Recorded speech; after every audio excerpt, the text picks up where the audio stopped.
Junagadh police training મહાવિદ્યાલય ખાતે હાલમાં છેલ્લા 7.5 મહિનાથી આર્મના લોકરક્ષક તાલીમાર્થીઓની આ ત્રીજી બેચ તાલીમમાં છે અને તાલીમનો આ છેલ્લો તબક્કો છે, એટલે કે આવતી 30 ઓગસ્ટે આ લોકોની તાલીમ પૂરી થતી હોવાના કારણે એમની પાસિંગ આઉટ પરેડ થશે, એટલે કે એમનો દીક્ષાંત સમારોહ. તો એમનો જે અભ્યાસક્રમ નિશ્ચિત થયેલો છે પૂરો થવાના આરે છે, લગભગ પૂરો થઈ ગયો છે.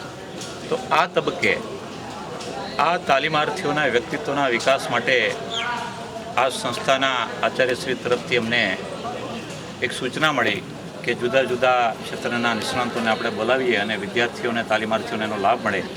તો એ ધ્યાને રાખી અને આ સંસ્થામાં ફરજ બજાવતા જે અમે પોલીસ ઇન્સ્પેક્ટરશ્રીઓ છીએ એ જેને કોન્ટેક્ટ છે જે વ્યક્તિઓ સાથે એવા જુદા જુદા ક્ષેત્રના નિષ્ણાંતોને બોલાવી અને આવા છેલ્લા 10 દિવસથી પ્રયત્નો ચાલુ છે.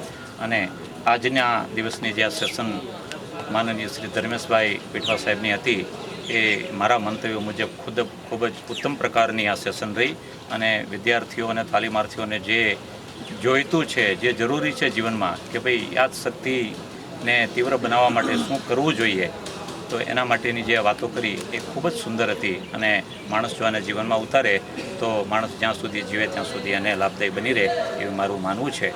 અને આ તબક્કે સંસ્થા વતી હું આપ બધી ટીમનો, ધર્મેશભાઈની ટીમનો આભાર માનું છું કે આપે જે આપનો કિંમતી સમય ફાળવ્યો એ બદલ અમે ખૂબ ખૂબ આભારી છીએ. જય